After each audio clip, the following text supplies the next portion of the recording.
Às vezes a gente tenta... Ela fala de Abril em Paris, que inclusive é primavera, é lindo. Maravilhosa. Isso. E ela diz, né? Paris, o que você fez comigo? O que você fez comigo? Então ela vai falando da saudade de como ela tá hoje sem aquilo. Cara, o equilíbrio. E quando ela com Louis Armstrong fizeram um CD, ele com aquela voz bruta dele, amadeirada, e ela com uma vozinha de veludo, eles estavam fazendo Jesse Pinkman em Breaking Bad, harmonizando extremos. Perfeito. Harmonizando. A arte nunca está no extremo.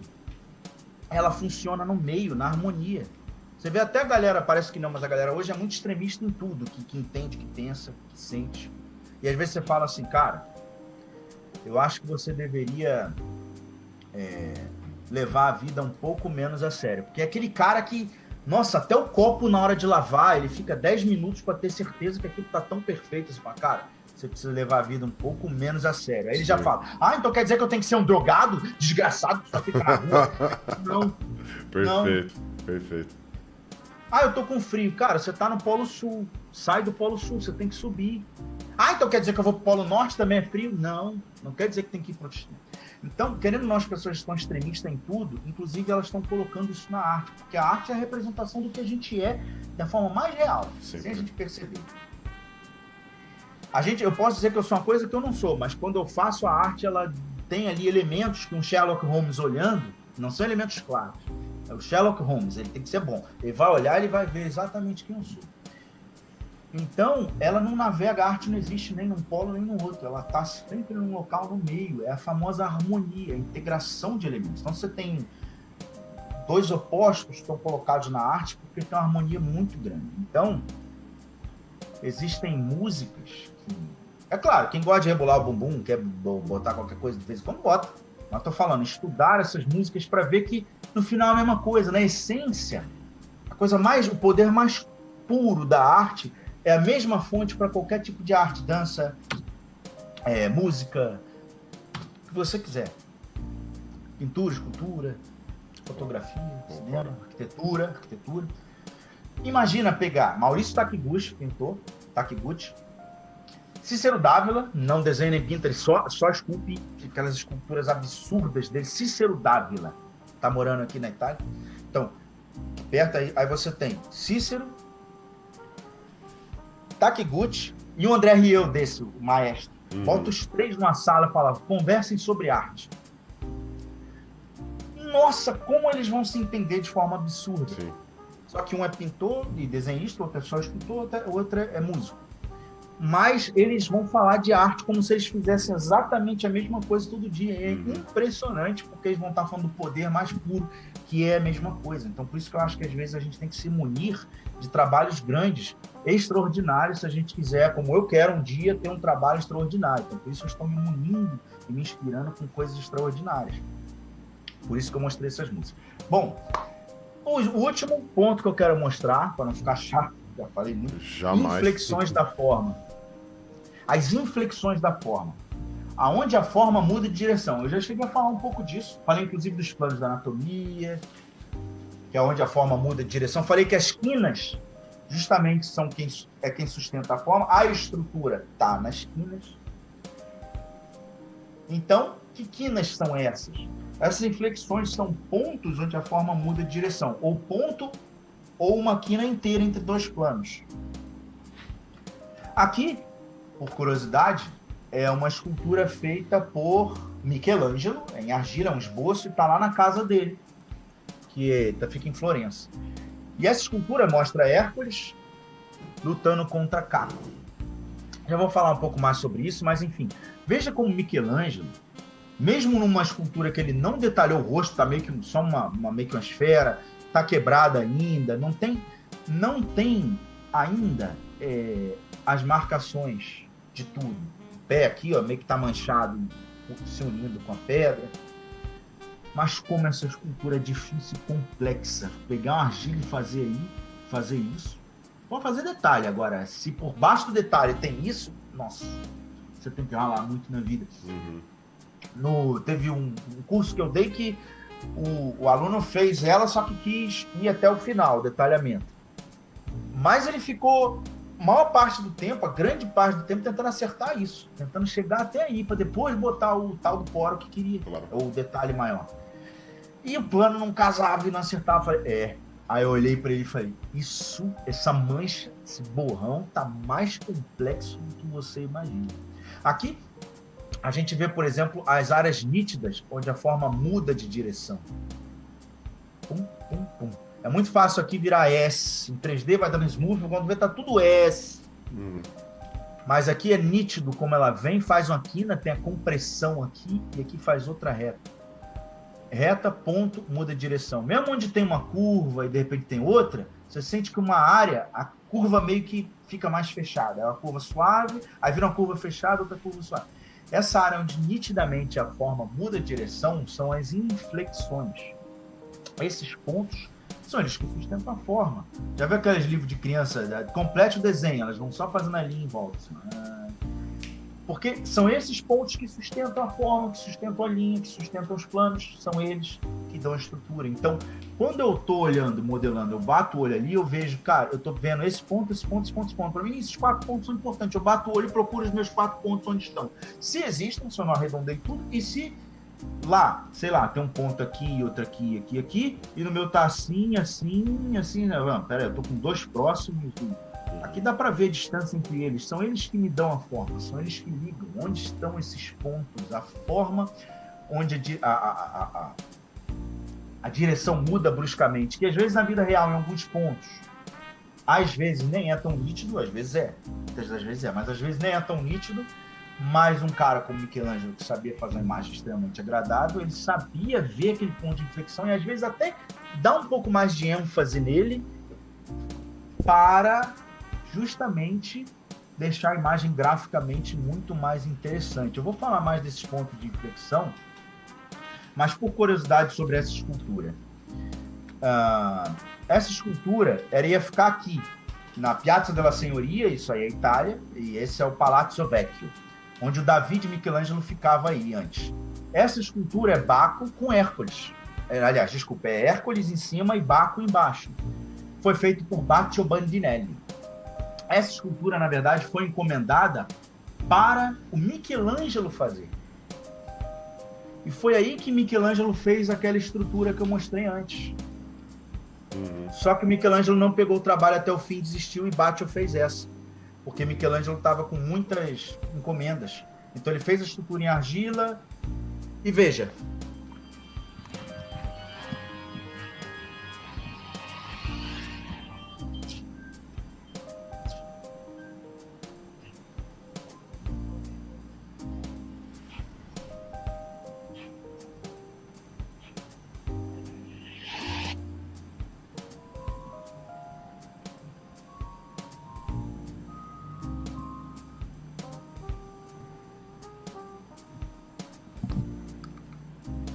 Michelangelo ali fez esse movimento de serpentina, né? Aquela escultura antes do Baccio Bandinelli é incrível, sim, Baccio era incrível, mas olha como pode-se ir para algo mais absurdo ainda. Eu queria ter visto eu queria ter visto aquela escultura em argila, em mármore, deveria ter feito, mas não fez.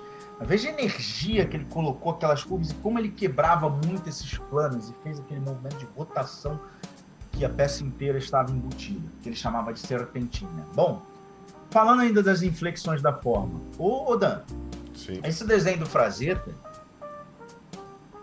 como é que pode? Às vezes a gente tenta fazer um olho, e a gente vai ali, ó, e faz, e fica ali tentando fazer o mais certinho possível, aquela tensão, e o olho tá ficando uma merda, e você vai tentando, e não tá ficando bom. E o cara faz isso aqui, ó.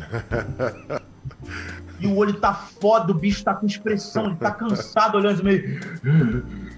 Ele tá vivo. E o que ele fez foi isso aqui, ó. Como é que pode isso dizer muito mais do que... Sim. Porque esse rabisco, ele é sustentado, ele é um rabisco abstrato, mas ele é sustentado pelos pontos mais exatos, no lugar mais correto que você possa imaginar. Deixa eu dar um zoom aqui.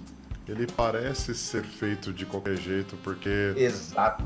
ele tem um traço ou outro cabeludinho pra fora. Isso. E essa fora me engana, a gente, que a gente tá acostumado a fazer isso, né? Quando a gente vai fazer uma caneta pegar, a gente dá uma rabiscada e fica com esses mesmos tracinhos pra fora, né? Sim. Mas não é isso. Exato. Agora, você vê, dentro desses embolados, eles estão num container. Esse container tem um shape no lugar exato, as inflexões. Olha as áreas onde a forma muda a direção aqui, ó, na sobrancelha. Tem um ponto aqui, inflexão. Exatamente. Tem outro, tem outro, tem outro. Imagina que a gente desenhasse um monte de pontinho. Só, deixa eu botar menorzinho e botar green. Ó, um monte de pontinho. Um aqui, não deu pra ver nada nesse green. Então, o vermelho acho que vai. Um pontinho aqui, um pontinho aqui, um pontinho aqui, um pontinho aqui. Os pontos exatos que sustentam. Não é que ele desenhou pontinho depois, não. A pessoa, ele já fez o rabisco. Só que aquilo ali passa pelos lugares exatos, com a forma exata, simulando tudo com perfeição. Então, como pode uma coisa parece estar tão espontânea, e é espontâneo, né?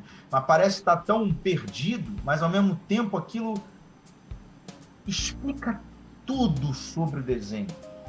Imagina, o cara faz isso em 10 minutos e fala, tô sem ideia para fazer 3D, o cara faz assim, faz isso daí.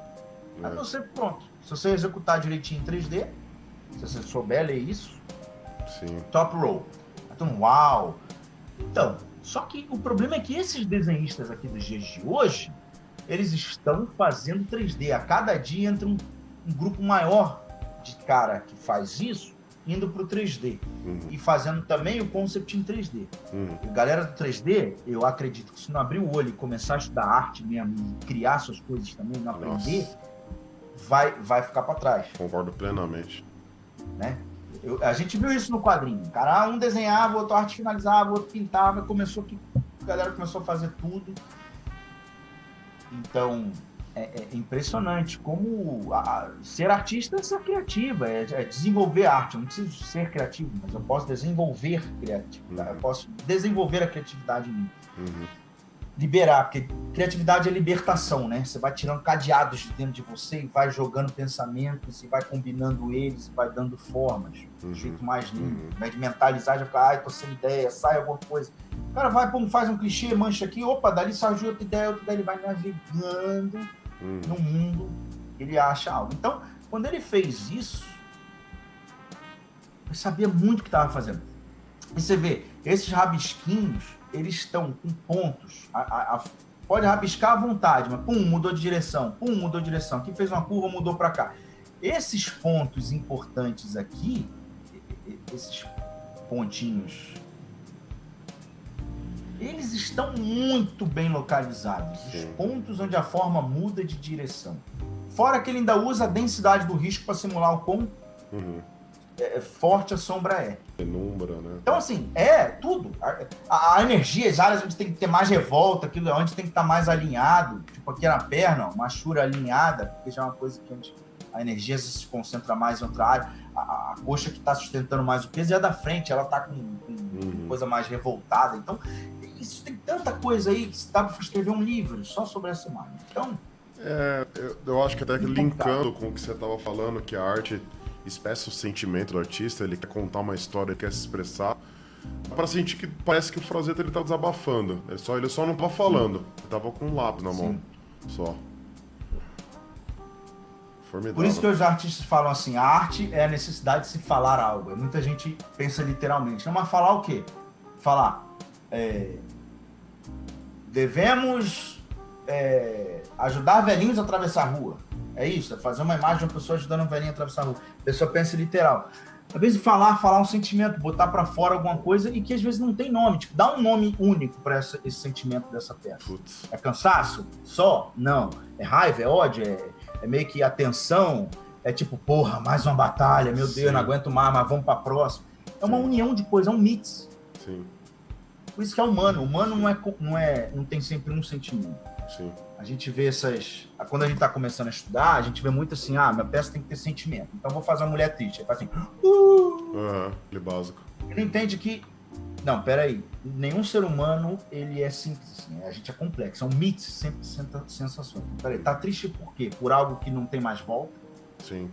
Morreu alguém e não dá para desmorrer. Muda a expressão. É um sofrimento do tipo, meu Deus, não tem mais o que fazer. Existe aquela tristeza, mas que tem uma luz no fim do túnel. Existe a tristeza com pavor, existe tristeza com frustração. Tá triste por quê? Ela tem um motivo. Esse motivo são outras sensações. Então, quando a gente olha imagens, por exemplo, como essa aqui, ou várias, né?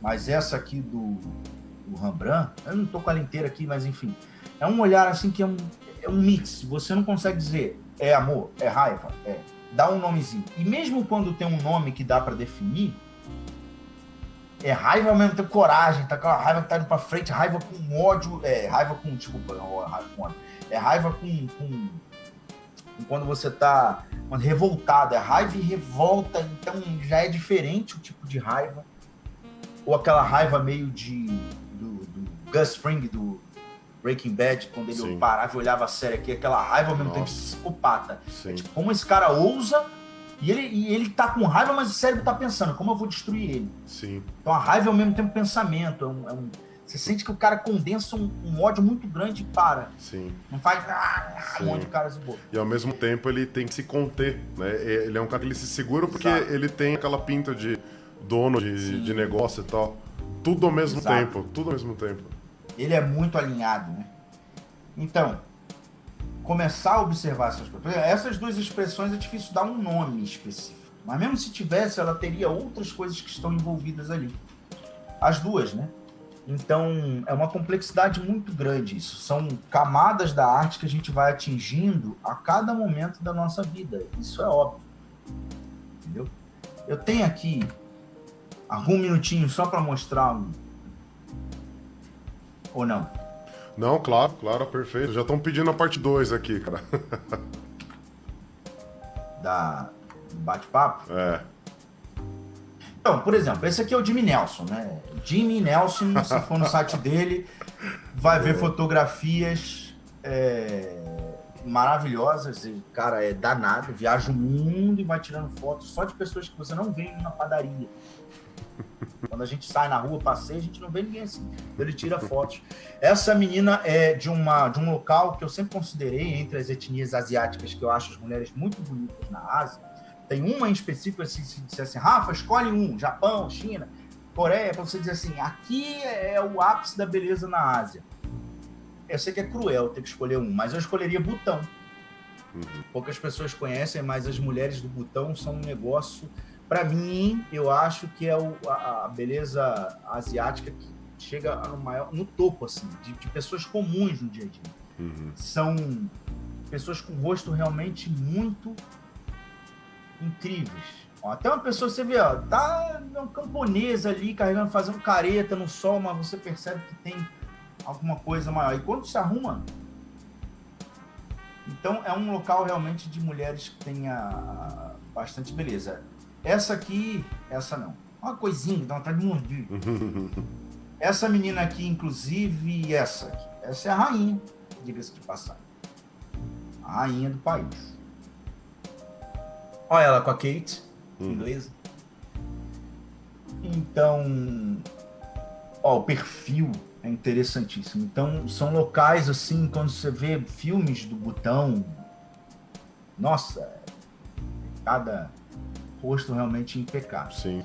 E essa menina também é do Butão. É muito característico. São os olhos pequenos e distantes, o nariz muito longo, bem plano. Só que o nariz é bem alongado. O rosto é bem plano aqui, a estrutura óssea, e a boca meio carnudinha, saindo dessa estrutura, indo mais para frente. Esse rosto bem triangulado, zigomático até o queixo, faz um triângulo bem nítido. Caixa craniana meio volumosa, faz com que o cabelo fique bem cheio e bastante informação na caixa craniana, bastante volume. Então, procurem pelas fotos do Jimmy Nelson. O site dele tem muita coisa, inclusive um mapa, uma área que tem People and Places. Você coloca ali, aí tem um mapa do mundo, aí você vai clicando nas áreas, nos continentes, vai aparecendo gente. Você não sabe nem de onde veio. Os livros dele, eu tenho 2 que são incríveis. Aqui são outras fotos da própria rainha. Uhum.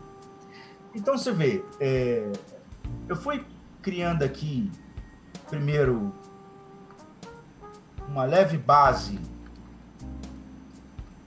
de um capacetezinho para começar.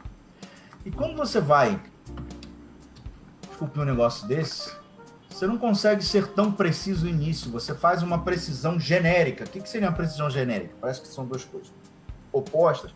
Não, você tenta ser um pouco genérico no que você está fazendo, porque não dá aqui para eu chegar. A gente, quando quer fazer likeness, fica muito... Não só likeness, o que me deram não foi necessariamente um likeness, mas foi tentar sugar o máximo possível desse rosto. Porque com like eu fiz tudo num dia só, eu fiz isso ontem. Uhum. Likeness por exemplo, hoje eu já olhei e já vi coisas. Então você chega e deixa para o dia seguinte para finalizar, ou para mais 2 dias. Todo dia você pincela um pouquinho e você aproxima mais.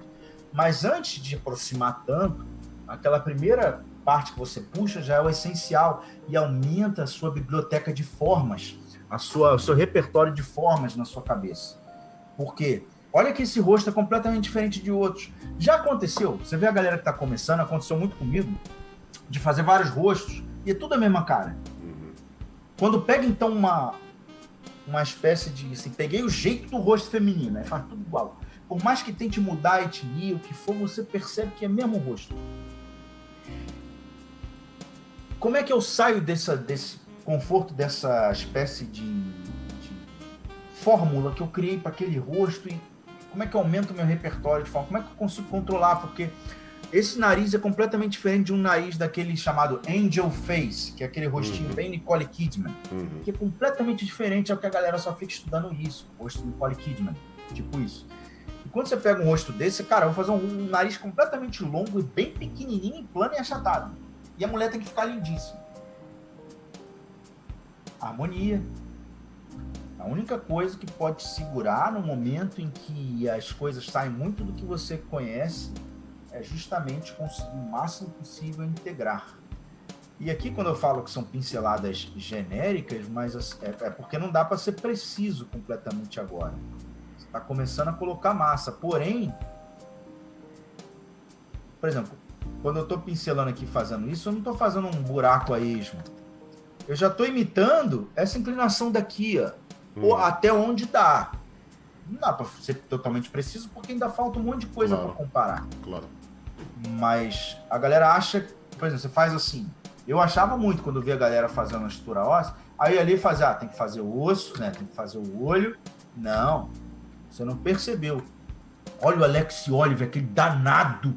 Quando ele está começando a esculpir, a esfera seria um polígono, ele dá as manchas assim, aquilo está muito preciso. Mesmo dizendo assim, mas ele ainda não sabe o que quer, ele ainda vai mexer. Sim, não sabe o que quer. Mas aquele pouco que ele fez já tem uma direção e um sentimento muito bom. Ó, quando ele faz isso aqui, ou qualquer outro artista, quando você pega, por exemplo... o sobrenome dele é Faraut. Eu não sei como é que se pronuncia, eu acho que ele é francês, acho que é Felipe Faraut, Farau. Cara, é um escultor absurdo. Alguém vai lembrar aí, vai escrever lá embaixo. Tô na guarda, eu ouvi falar, que eu também não lembro. Você vê que ele pega assim, bota a massa, mancha, puxa assim, esfrega com o dedo, aquilo tá preciso. Tá preciso. Impressionante. Não que não possa receber uma ediçãozinha por cima, mas... Você vê, por exemplo, ó, essa marca daqui, ó, até onde ela vai. Aqui, ela é grande, ô Dan. Ela vai até aqui, ó. Sim. Olha essa porção. Até lá em cima, ó. E onde que isso quebra? E a partir do momento em que eu tô... Aqui, ó, a área onde eu tô colocando... Daqui, ó, já segurei Alt, já tô tirando. Já larguei o Alt, já tô colocando. Ou seja...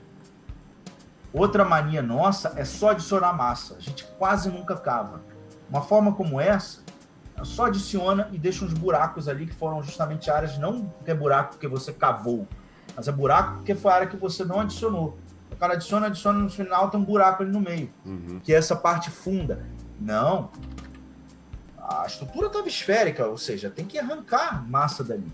Então sentir onde eu tiro, onde eu coloco. O dedo fica ali, ó, encostado no Alt. Encosta, solta, encosta, solta, encosta. Então, colocando, tirando, colocando. O tempo inteiro. Porque é como na escultura. Você está colocando, aí você esfrega o dedo assim. No que esfrega o dedo, você está espalhando e arrancando o volume daquela massa. É o tempo inteiro essa relação. Sim. Né? Felipe Faraut mesmo. Eu não sei Felipe Faraut, né? Eu não sei como pronuncia em francês, né? Mas... Então, olha lá. Você percebe como... Ó, aqui é genérico, uma pinceladona aqui. Meio que... Sei que é sacanagem eu falar isso, quem me dera, mas como se fosse samurai. Samurai não fica dando espadada na cabeça do outro 50 vezes. É tipo... Arrancou. Isso, então eu vejo, por exemplo, a galera vai botar o volume aqui, aí faz assim, ó. Não tá vendo nada. Aí fica assim. Isso é normal de acontecer. Mas, ó, minha dica é... Aqui, ó. Se for ver o que eu fiz, eu olhei aqui, fiz... Olhei, opa, mais uma. Tenta reduzir a quantidade de pinceladas que faz. E aí, ó, quando eu começo a puxar aqui o zigomático, olha o direcionamento da forma. Eu vim pra cá, tirei daqui, joguei pra cá, vim por aqui, ó, fui colocando, daqui vem tirando, olha lá, ó, tamanho do pincel. Uma lasca grande, ó. Só que suave. Se a tablet estivesse dormindo, não ia nem acordar de tão fraquinho que eu tô esfregando ela. Ela só ia fazer assim, ó. Ela só ia fazer assim, ó. Ia mudar de lado, mas ela não ia acordar. Agora, se o cara tá com a mão pesada, reduz a intensidade, não tem problema. O lance não é modelar com a intensidade baixa. O problema é a galera ficar com um brushzinho pequenininho assim, ó. Eu tô fazendo formas grandes e genéricas. É importante que eu consiga usar pincel maior também. Então veja, não vou pincelar esmo, peraí, eu quero trazer para o meu conhecimento a forma desse etnia. Então peraí, olha as inflexões, olha esse contorno da linha aqui da cabeça. Lembra que eu falei para ler linha? Então, isso está conectado, o 1 está conectado com o 10. Eu montei justamente para o primeiro e o último fazerem um ciclo, como se fosse uma roda. Aquele disco de cores, né? Magenta já é a união do roxo com vermelho e volta com... Então, olha esse ponto, olha esse ponto, olha esse ponto, ponto. A área onde a forma muda de direção. Então, peraí. Estava demonstrando e pincelando aqui na cabeça para poder mostrar o sentido. Acabei pincelando demais. Mas vamos lá, vendo sério aqui agora. Quanto isso entra? Quanto isso sai? Depois esse aqui entra. Onde quebra? Ah, mas eu não estou com certeza. Não precisa ter certeza. A arte não é questão de certeza. Nunca é, né? A arte não é questão da maior perfeição, mas sim de você colocar a sua análise para funcionar.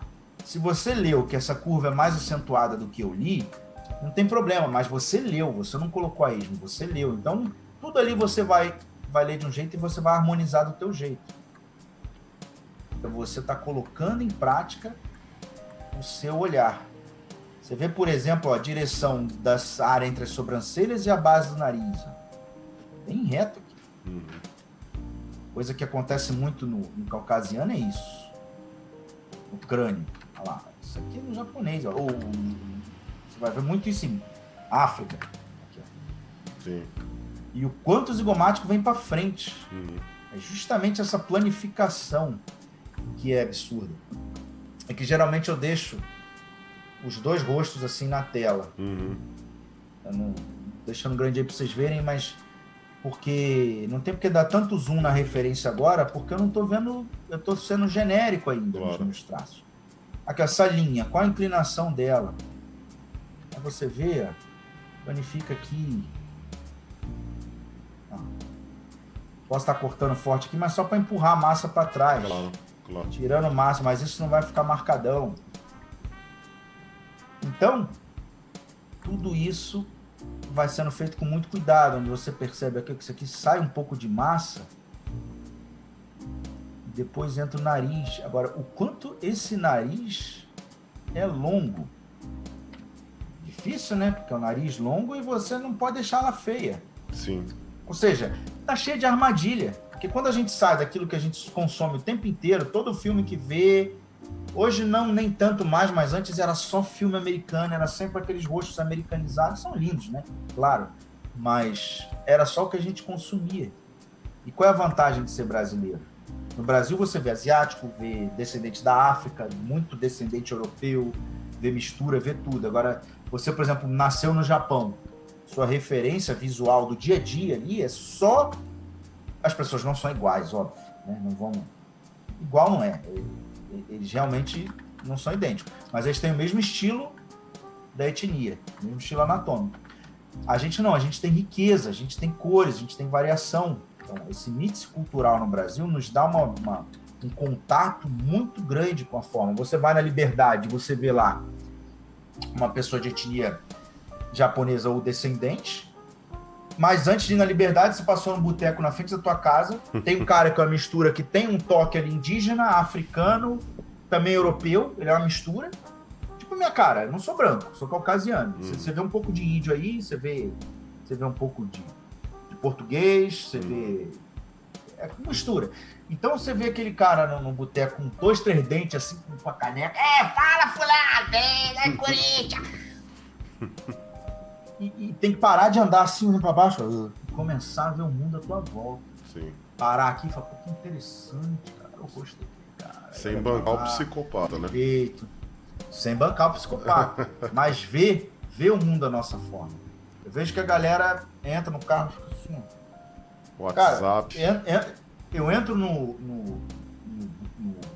Uber, fico olhando assim a rua, cara. Olhando coisas, né? Tentando absorver tudo igual um louco. Mas você liga o teu radar e deixa ali, ó. Quando passa uma coisa interessante, você... Que interessante aquilo. Esses dias a menina tava no mercado, aí ela tava em pé assim, com o braço cruzado meio de frente, com o pai, com a família. Só que ela olhou para trás. E eu vim aqui, né? De frente para ela e ela olhou lá pro outro lado, né?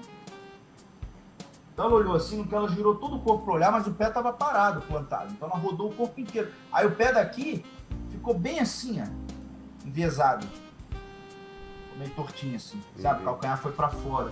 E ela girou assim, o calcanhar deu aquela entortada, o corpo fez assim, ó. Nossa, olha o pezinho tortinho. Só porque ela olhou para trás, o pé fez isso. Cara, você bate o olho, aquilo fica. Querendo ou não, quando for fazer arte, vai usar. Porque o que é o artista sem examinar o mundo à volta. Sim, o mundo não tá no Google. Sim. Não, tá de parar a menina lá. Fica assim, deixa eu bater uma foto rapidinho. Pois é. Mas com o tempo teu olho, aquilo ali, já não esqueço. É uma foto. Achou aquilo interessante, não lembra de detalhe, mas você lembra do mais importante ali, sim, que é pra lembrar, né? Cara... Aí você vê. Pode falar. Rapidinho. Pode falar. Não, fala o seu. O seu não, é mais importante. Eu só mostrar aqui, ó. Eu tava mostrando aqui, ó. Ponto de inflexão, onde isso vem, onde quebra aqui, ó. Tem outro aqui embaixo, ó. Depois sobe lá, ó. Aqui, ó. Tô balançando aqui, ó. 1, 2, 3 aqui, né? É muito fácil virar uma bola. Não, são 3 pontos. São 3 pontinhos ali. Então, tudo isso ao analisar. Você vê, eu tô genérico, mas eu tô genérico, mas que maldade. Olha a inclinação aqui. Olha o quanto o zigomático tá mais fora em relação à linha da sobrancelha. Imagina o ponto aqui onde tá a quina da sobrancelha. Um pontinho ali verde, pum. Outro ponto aqui nessa quina de funda, pum. E outro ponto no zigomático. 3 pontos. 1, 2, 3. Você vê, ó, esse ponto tá aqui, esse recua e esse vai bem para fora. Olha o meu. Nada a ver. O meu não tem absolutamente nada a ver com a referência, porque eu ainda não fiz essa parte ali. Então, ó, é o momento de eu olhar e dizer, ó, vou até usar o Paint ou o Clay Builder para botar massa, qualquer coisa. Puxar isso aqui a fundo e o quanto isso sai. Ó, eu quero essa relação. Começa a colocar um pouquinho mais de massa aqui também. Ó. Tenta ser o mais breve possível com a sua pincelada. Aí você vê, ó, na hora de colocar isso aqui, examinar esses pontos, tá preciso? Não. Mas eu dei um passo à frente, porque olha como é que tava. a relação desses 3 pontos, olha como é que tá agora. Sim. Eu dei um passo à frente, porque eu olhei, eu vi e botei. Eu vi e botei. E assim você vai em cada etapa. Ó. Aqui foi a etapa justamente onde eu fiz isso, já botei um voluminho para a boca e fui. Por exemplo, o olho. O olho também é uma coisa. Cadê? O olho é uma coisa que é casquinha grossa. Porque a gente tende a... Não é danado. Cantou, não? Sacanagem. O olho é uma coisa... Mas pode falar aí, ô Dan, você ia falar alguma coisa? Não, então, aqui a gente tá com o tempo meio apertado. Eu queria ficar ouvindo aqui a noite inteira, cara. Mas, tipo, vou acabar agora mesmo. Planejei pra acabar em coisa 5 minutinhos, a gente Beleza. vai. Eu tenho 2 perguntas minhas e 2 do pessoal aqui. Mas se você quer concluir um raciocínio antes aí... Tá. Só pra concluir, por questão aqui de curiosidade, eu cheguei a...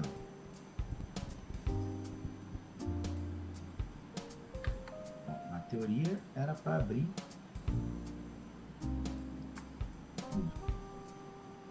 Abriu. Tem alguma coisa aqui que tá ligado que eu liguei sem querer. Foi um dia no corre, não tá likeness ainda, nem era tanta intenção, mas eu já posso hoje trabalhar mais nisso, mas o fato é, isso aqui foi gravado, tá lá, vai estar lá na Academy, na seção de sketchbook do rosto feminino. Isso foi tudo gravado, narrado. Mas o ponto é, eu tentei captar elementos que ali são importantes para mim, tipo isso aqui fundo, boquinha para fora, o formato zigomático, a questão da etnia, as áreas de inflexão, onde o cabelo tem a quebra aqui, ó, esse ponto aqui, ó, ele tá vindo para um lado, de repente ele tem um ponto e desce. O quanto esse ponto é distante desse, por exemplo, o quanto isso é grande, qual é essa área vai acima da... Aqui, ó, ele tá aqui, ele é acima daqui, ó, então sobe essa linha, isso é mais alta lá. Então, todos os pontos aqui, ó, aqui a forma quebra, abre de novo, fecha, todos esses pontos aqui me garantem a estrutura. Logo, a gente volta para a primeira pergunta que eu fiz. Qual a importância da observação? Depois de 2 horas falando tão detalhadamente...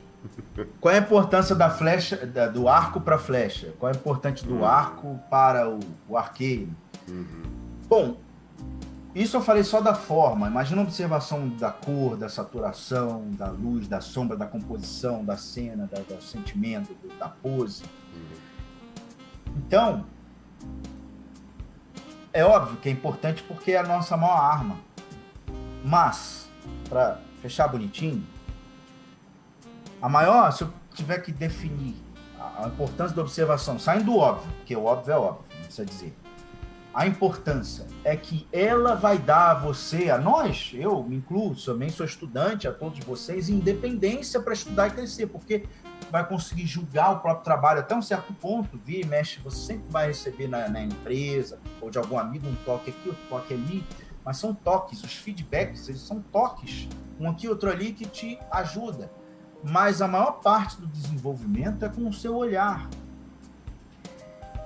Quem está achando, por algum motivo houve uma distorção, então quem está achando que para você crescer, o seu crescimento na arte, o seu crescimento na compreensão da forma, da modelagem, do desenho, depende da boa vontade dos outros, você está ferrado. Não que os outros não tenham boa vontade, mas é que as pessoas têm a vida delas. Então, hoje está rolando muito uma coisa do cara pega a esfera, mete a porrada na esfera, pincela.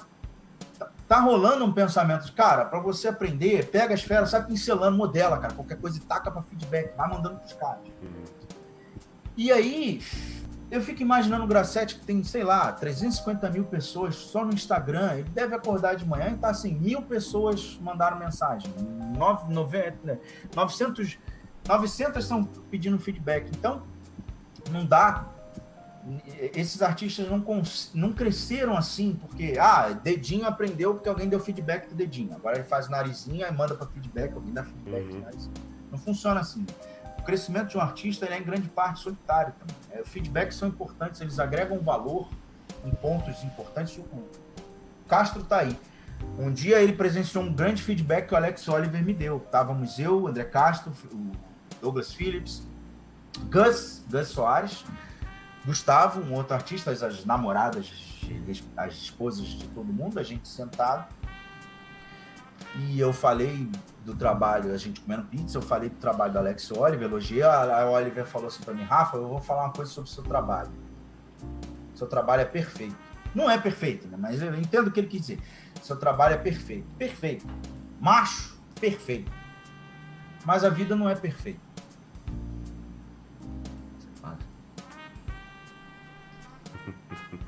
De repente aquilo, tipo aquela bomba atômica que você vê explodindo de longe, assim, dá aquele silêncio. Daqui a pouco vai assim, e acaba tudo. Então, caraca, quanta coisa tem nessa informação. Isso é um feedback importante, que é algo que você olha para dentro de si. Os feedbacks, eles são pontuais. Mas tem muita gente que... Rafa, por que esse queixo tá ruim? Ajuda eu falar, tá grande. Caralho, então diminui. Ele diminui. Ah, tá feliz? Então, só que o mais importante é fazer você chegar na conclusão de que ele tá grande. É você aprendendo a adotar pontos de vista. Então você vai gastar muito dinheiro com mentorias caríssimas. Verdade. Você saber adotar pontos de vista de comparação. Cara, tem algo estranho no modelo, eu tô sentindo. Então tem, você tá sentindo. Tá, vou começar de cima ou de baixo, vou começar de algum lugar. Aí eu começo a ler, com distância daqui para lá, linhas, inclinação, shape e tal. Aí, adota um ponto de vista, a largura desse queixo em relação ao meu. Opa, o tamanho. Peraí, o plano, aqui é mais reto. Opa, eu fiz redondo. Opa, aqui muda de direção. Inclinação dessa borda, da mandíbula, a minha. Começa a adotar pontos de vista de comparação que você acha. Compara, acha. Para você poder crescer numa boa velocidade. E sempre que a galera pode, a galera ajuda muito, a galera dá dica, a galera dá feedback, mas eles são muito pontuais. Eu vejo, a galera às vezes posta um rosto, galera, o que vocês acham? Aí o cara fala, ó, acho que poderia estar um pouco menos esticado, o nariz está meio grande, mas você vê que é coisa genérica. As milhões de coisas na forma, é difícil alguém dar feedback, senão ia gerar um livro. É você aprendendo a observar o próprio trabalho e ganhar essa independência. Claro, o convívio é importante, vai aprender com os outros, não seja extremo. Vai aprender com os outros, feedback é importante. As feedbacks também são pontuais. Durante o seu processo de desenvolvimento da observação, aí você manda pro Castro e fala assim, Castro, por que meu olho tá ruim? Aí ele vai bater o olho e vai te dizer, ó, tá ruim por isso. Mas se você antes tentar ao máximo achar, cara, eu vou achar erro. Eu tenho brilho, porra. Se os outros conseguem, eu consigo. Não sou qualquer um, não, porra. Eu consigo. Ah, consigo. Vai por baixo, chama logo 10 pra porrada. Quebra os 10, volta pra casa e fala, ó. Zoeira, hein? Vocês não vão arrumar briga, não. Mas chega em casa. Galera, chega em casa e ó, peraí. Vou achar o que tem de ruim nesse olho. Peraí. Vamos lá. Pontos de vista de comparação. Primeiro, as inclinações, as bordas. Estão numa direção boa. Pô, tá aqui, ó. O olho sobe aqui, vem aqui. O meu tá assim. Conserta. Começa a adotar ponto de vista. Nunca milhões ao mesmo tempo. É um ponto de vista, tipo, espaço, tamanho, pum. Inclinação de linha, pum. Uma coisa de cada vez. E vai forçando. Isso tá desenvolvendo a sua observação extrema. Você tá fazendo o seu cérebro... Quando alguém fala assim, pô, tu tem um olho em que fala assim... Aí, fulano, fala assim pro André, o que tá ruim aqui nessa mandíbula? Ele vai dizer, não, cara, isso aqui é assim. Pô, André, tu tem um olho, hein? É porque desenvolveu. Como que o braço dele chegou daquele tamanho? Levantando peso. Como que o olho, bate o olho e vê, a forma tá ruim? Botando, forçando. Por que isso tá bom? E ficar ali, ó, comparando. E fazendo esse exercício vai fazer com que sua observação desenvolva. Perfeito. Jamais diga, os alunos falam pra mim ainda, essa merda desse olho que eu tenho. Nossa, se eu sou Deus, eu mando um raio e cego ele. Cego os 3 olhos. Boa. Tanta gente, tem gente cega aí, cara. Sim. Que queria tanto, pô, cara, olha isso e você, essa merda desse olho. Sim. Que isso? Sim. Não, vai lá, não, peraí. todo mundo que fala pra mim, tem um olho terrível. Eu falo, tá bom. Olha a referência, olha o teu. Olha a distância daqui pra cá, olha o teu, compara. O meu tá grandão. Você viu na hora, só foi falar. Essa linha, compara a inclinação dessa linha com a tua. A minha tá reta, dele tá pra cima. É só adotar o ponto de vista, o cara vê na hora. Então, adota o ponto de vista, vai devagar. Siga um exemplo do Michael, um aluno meu que... Nossa, ô menino bom, uma esponjinha.